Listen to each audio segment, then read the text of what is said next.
kubamba sengiyavala ekseni incwadi 1 John chapter 4 verse 16. God is love. Whoever lives in love lives in God and God in them. Cela ukumambela lamazwi esikwinyanga yothando, celebrating uthando. uNkulunkulu uwuthando. God is love. Ngamanye amagama uma uthanda kushuthi ukuthi uyamazi uNkulunkulu, ngoba uNkulunkulu akanalo nje uthando kuphela kodwa uNkulunkulu uyilo uthando. Ela ke namhlanje ukukhuluma nawe, ngikhulume nawe ngendaba ebalekile, indaba ekhuluma ngothando. Uma umuntu othandayo, unothando ngaphakathi enhlizweni yakho, kunezinto ezibalekile okumele uzazi nokumele uyifunde. Number 1, uthando liyaxolela. Uthando luyaxolela. Uma ufuna ukuthanda umuntu kumele wazi ukuthi uzoba nento yokuxolela enhlizweni yakho, kodwa uma uhluleka ukuxolela kusho ukuthi uthanda liphile kuwe, ngoba malukhona uthando into eliyenzayo malifika lufike likufundise nokuxolela ukuthi noma umuntu engenza izinto ezithile kodwa uthando liyaxolela. Lokhu sikufunda kuNkulunkulu ngoba naye uyasixolela masenza iphambeko, masenza amaphutha. Ngakho uthando lumele luxolele. Ngakho mawungakakwazi ukuxolela kusho ukuthi akaqala ukuthanda, ngoba umuntu onothando umuntu oxolelayo. Nawe ngicela ukukhuluma nawe namhlanje kufunda ukuxolela ngoba unothando, as we are celebrating uthando. Number 2, uthando aluyiphakamisi kodwa uthando lubeka abanye abantu phambili. Umuntu othandayo uselfless, ubeka lo akamthandayo phambili bese kulandela yena. Kanjalo nalona omunye othando naye ubeka omunye phambili. Nawe mawunomuntu omthandayo makube nguye ombeka phambili, ngoba uthando alubeki lona, aluyiphakamisi lona kodwa lutho omunye umuntu akaphakame. Uthando lu selfless.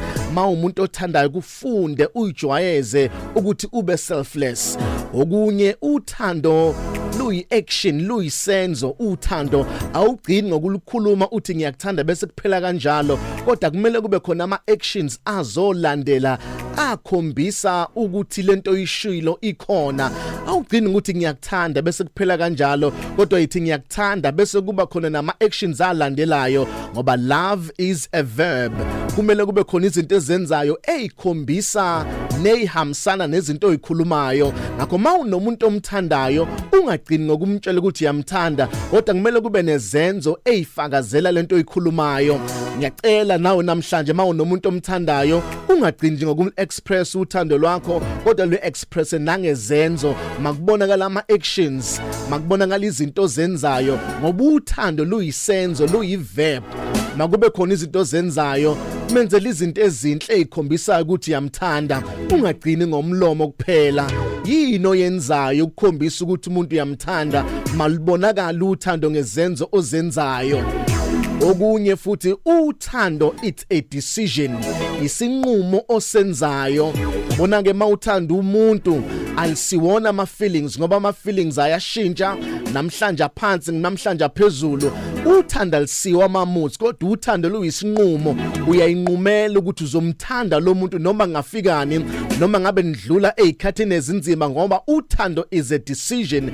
You've made a decision to love this person. Uzomthanda nemali, umthande engenayo imali, ngoba love is a decision. Awuthandi ngoba kukhona izinto akanazo kuphela, kodwa isinqumo sithathayo uthi noma ngingafika banemali kunayo kodwa uzomthanda, ngoba love is a decision. Uyayinqumela ukuthi noma ngabe kuthiwa usenja, noma ngashintsha outside appearance yakhe, but I have decided to love this person, ngizomthanda noma enjani.